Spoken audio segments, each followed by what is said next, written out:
Good evening, students. My name is Ajan John, and today I'm going to correct this student's essay. You can see the essay question and the answer printed below. This question is for the IELTS writing task 1, so in this task you have to describe a diagram. Below you will find the link for the diagram and the question. You should study these before you listen to my comments and look at the student's essay answer. So let's go through this essay, beginning with paragraph 1. The pie charts compare the sources of power for electricity generation. The sources of power in New Zealand and Germany in the years 1980 and 2010. The next sentence is not clear, but let me make it clearer.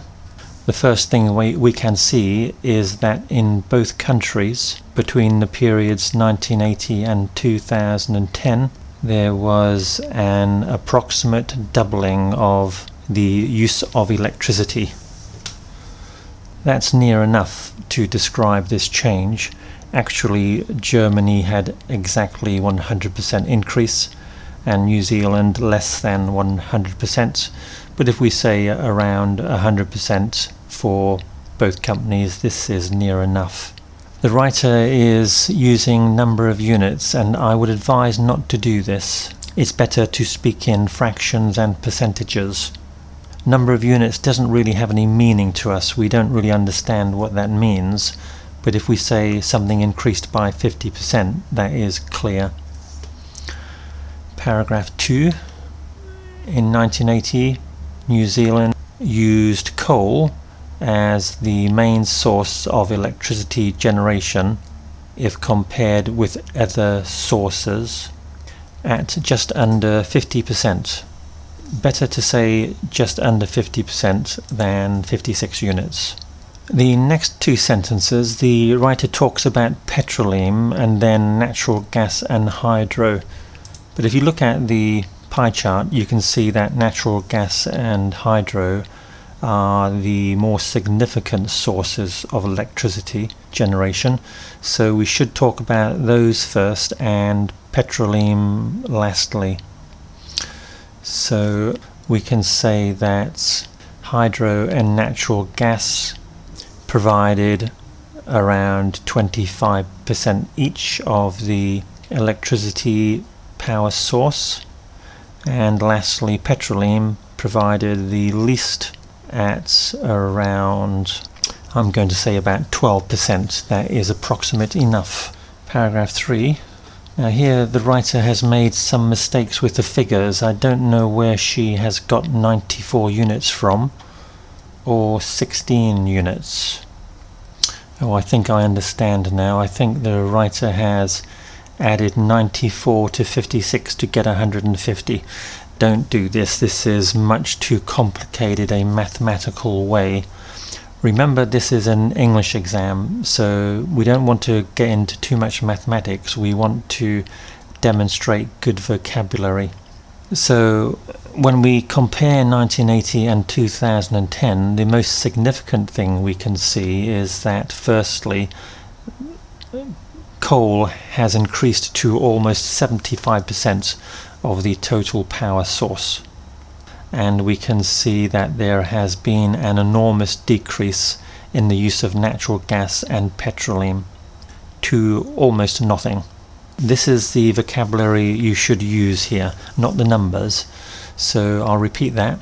By 2010 we can see an enormous increase in the use of coal to almost 75% of the total power source, and a massive reduction in the use of natural gas and petroleum to almost nothing. Then lastly, there was a small increase in the use of hydro.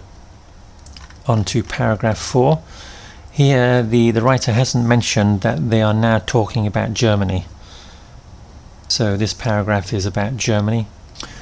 If we look at the pie chart in 1980 for Germany, we can see that there were 4 sources of power which were very similar, and the one which stands out is hydro. So rather than giving numbers, we can say something like this. In 1980, coal, petroleum, natural gas and nuclear provided roughly equal amounts of energy at around 20 to 28%, whereas hydro provided a much lower source of power at around 12%. Sorry, those previous figures, not 20 to 28%, but we should say equal amounts that are around maybe 20 to 25%.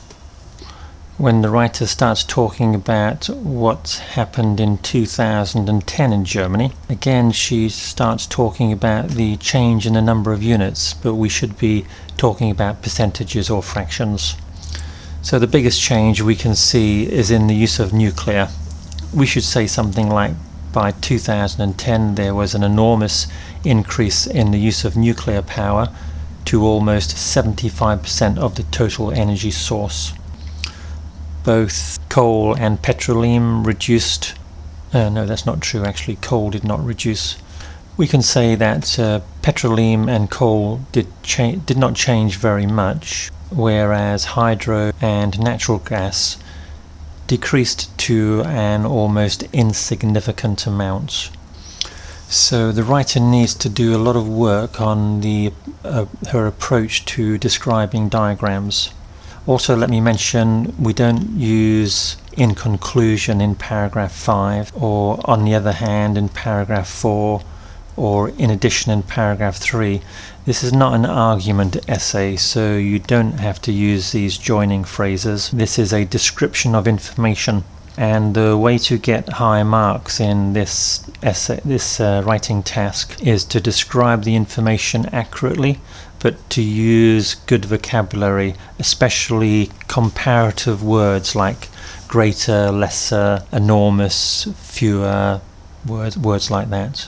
Okay, this is only the first time this writer has described a diagram, so I'm not too worried, but we certainly need to do a lot of work here. So good luck with your next assignment. Bye bye.